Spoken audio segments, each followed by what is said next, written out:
Baik, bismillahirrahmanirrahim. Assalamualaikum warahmatullahi wabarakatuh. Perkenalkan, nama saya Hendra Anugrah dengan NPM 20189, mahasiswa Fakultas Hukum Universitas Pasundan dari kelas E mata kuliah Filsafat Hukum. Pada kesempatan kali ini saya akan mempresentasikan hasil resensi saya dari jurnal yang berjudul The Case of Speluntian Explorers.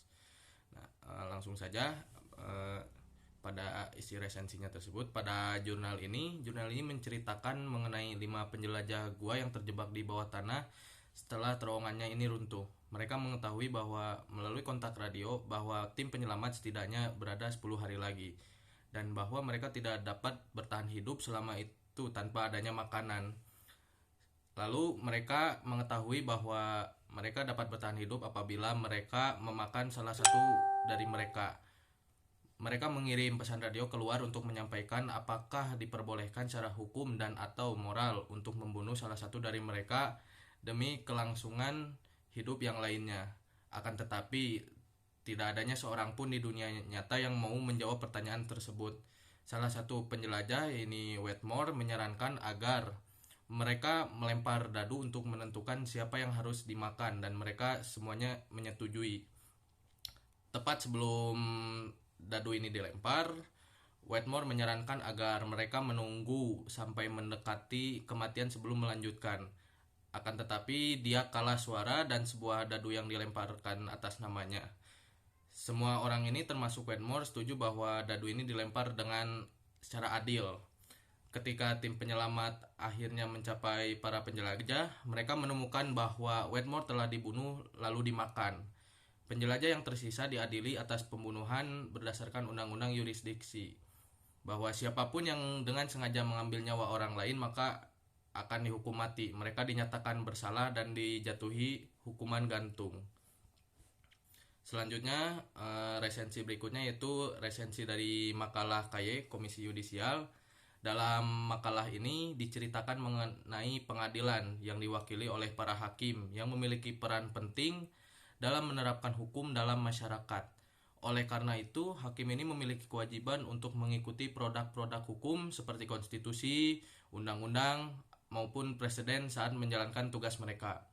Kalimat-kalimat yang terdapat dalam produk-produk hukum tersebut menjadi panduan bagi hakim dalam menerapkan hak hukum. Makalah ini juga mengutip jurnal yang berjudul The Case of Speluntian Explorer, karya dari Lon L. Fuller, yang menyatakan bahwa pengadilan ini memiliki tanggung jawab untuk menegakkan hukum yang tertulis dan menginterpretasikan hukum tersebut sesuai dengan makna harfiahnya. Selanjutnya yaitu resensi dari sebuah resume video. Isi video ini video yang diunggah oleh Atsala yang juga merupakan narator dalam video tersebut, yang diunggah ke akun YouTube yang bernama Vidya Mitra dari MHRD Gov of Indonesia pada tanggal 22 Desember tahun 2015. Yang pada intinya pada isi video tersebut menceritakan mengenai fakta hukum mengenai The Case of Speluntian Explorer, karya dari Lon L. Fuller. Sebagaimana diuraikan dalam resume jurnal, yaitu The Case of the Speluntian Explorer, karya dari Lon L. Fuller. Baik, selanjutnya pertanyaan-pertanyaan terkait yang dipertanyakan dalam tugas itu yang pertama, bagaimana pendapat dari The Chief Justice? Pendapatnya itu pada awalnya Trupeni merupakan ketua hakim di Mahkamah Agung yang mengadili banding setelah mendengarkan dan merangkum fakta. Trupeni merekomendasikan agar hukum diterapkan secara cermat dan tepat sasaran. Dia menegaskan undang-undang pembunuhan persemakmuran dapat diterapkan dalam menilai perilaku keempat terdakwa. Mengenai prinsip pemisahan antara lembaga eksekutif maupun yudikatif, ia menyatakan bahwa lembaga eksekutif bebas memberikan gerasi tanpa mengurangi ketentuan hukum persemakmuran. Meskipun pengadilan di tingkat yang lebih rendah diberi mandat untuk memberikan keputusan atas permasalahan tersebut, ia merasa akan lebih baik apabila eksekutif juga diberikan kesempatan untuk menawarkan solusi atas permasalahan tersebut. Yang selanjutnya yaitu pendapat dari Justice Foster terkait kasus tersebut, yakni Justice Foster percaya bahwa adanya sesuatu yang lebih besar dalam persidangan kasus ini daripada nasib para penjelajah yang malang ini, yang mana dalam hal ini adalah hukum persemakmuran. Jika pengadilan menyatakan bahwa menurut undang-undang telah melakukan kejahatan, maka hukum memutuskan terdakwa bersalah di pengadilan. Tak peduli apa yang terjadi pada individu yang terlibat dalam pengakuan bersalah ini. Bagi Justice Foster, pernyataan bahwa undang-undang yang dijunjung dan diuraikan memaksa untuk mengambil kesimpulan yang mempermalukan dan kesimpulan tersebut hanya bisa dihindari dengan mengajukan dispensasi berdasarkan keinginan pribadi kepada eksekutif. Bagi Justice Foster adalah sebuah pengakuan bahwa hukum persemakmuran ini tidak lagi berpura-pura menegakkan keadilan. Justice Foster juga beranggapan tujuan utamanya ini pencegahan dan menyimpulkan bahwa hukuman yang melibatkan pembelaan diri tidak akan memenuhi tujuan undang-undang. Begitu pula hukuman dalam kasus ini. Justice Foster melawan potensi kekhawatiran aktivisme.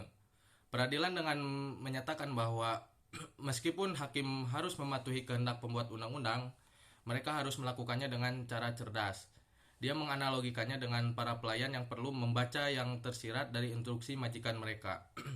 Kepatuhan literal yang ketat mungkin tidak selalu menjadi niat sebenarnya. Oleh karena itu, koreksi atas kesalahan atau kelalaian legislatif yang jelas bukan untuk menggantikan kehendak legislatif, namun untuk membuat kehendak tersebut efektif. Lalu pendapat dari Justice Tating tentang kasus tersebut, ya ini Justice Tating juga mencatat sulitnya menerapkan pendekatan purposif terhadap undang-undang pidana yang memiliki banyak tujuan, termasuk retribusi dan rehabilitasi. Justice Tating membedakan pengecualian pembelaan diri yang dibuat oleh hakim masa lalu dengan dasar bahwa hal tersebut bukanlah pembunuhan yang disengaja, sehingga tidak bertentangan dengan kata-kata dalam undang-undang. Justice Tating ini menemukan bahwa pengecualian pembelaan diri tidak dapat diterapkan pada kasus ini karena akan menimbulkan rawa kesulitan yang tersembunyi. Kemudian pendapat dari Justice Skin terkait kasus tersebut, yakni Justice Skin mengkritik pendapat dari The Chief Justice Truppen dengan mengatakan bahwa permohonan gerasi yang diajukan oleh hakim pengadilan kepada eksekutor merupakan pelanggaran prinsip pemisahan kekuasaan. Menurut Justice Skin, tugas hakim di pengadilan ini seharusnya hanya terbatas pada mengajukan banding, bukan mengajukan gerasi. Ia berpendapat bahwa pihak yang berwenang untuk mengajukan gerasi seharusnya adalah pihak dari terdakwa itu sendiri. Yang selanjutnya itu pendapat dari Justice Handy terkait kasus ini. Justice Handy memiliki pendekatan yang berbeda dibandingkan dengan hakim-hakim yang lainnya. Justice Handy ini lebih cenderung menggunakan pendekatan pragmatis yang lebih rasional daripada teori hukum yang abstrak untuk menyelesaikan kasus tersebut. Justice Handy mengkritik rekan-rekannya yang terlalu mengikuti legalisme dan mengabaikan kebijaksanaan praktis yang relevan dengan realitas manusia dalam kasus tersebut. Kemudian kesimpulannya ya ini, apabila Spelunzer dijatuhi hukuman mati, maka sungguh ironis bahwa tindakan hukuman mati itu sendiri merupakan pembunuhan yang disengaja. Apabila undang-undang tersebut dapat dipahami secara harfiah, bukan secara sengaja tanpa pengecualian, tidak ada pengecualian yang dapat dibuat untuk algojo. Ketika seseorang membunuh seseorang, ia dengan sengaja membunuh orang tersebut. Jadi algojo harus dihukum mati. Tetapi siapa yang akan menggantungnya? Tentu saja penafsiran harfiah atas undang-undang ini tanpa adanya pengecualian akan menciptakan lingkaran kematian yang berulang-ulang, di mana algojo harus dihukum mati karena pembunuhan yang disengaja oleh algojo lain, yang pada gilirannya harus dihukum mati oleh algojo yang lainnya, dan lagi untuk selama-lamanya. Ada juga yang beralasan bahwa meskipun algojo secara teknis ini bersalah. Hal yang dapat dipelajari dari jurnal tersebut ya ini, dengan adanya kasus ini dapat memberikan suatu pembelajaran yang kita ambil ya ini, dengan latar belakang ini maka pelanggaran yang ada harus ditangani dengan pikiran yang secara terbuka demi interpretasi yang cerdas tergantung pada keadaan yang ada. Seperti yang dinyatakan oleh Foster, akal sehat yang dipadukan dengan putusan yang dibenarkan harus berjalan seiring ketika membuat keputusan seperti ini. Keadaan seputar kasus penjelajah tersebut memerlukan tindakan putus asa. Selain itu, mereka membentuk hukum mereka sendiri untuk mengontrol hidup berdampingan dan fakta bahwa mereka mengadakan perjanjian kontrak, mengesampingkan segala konspirasi untuk melakukan kejahatan.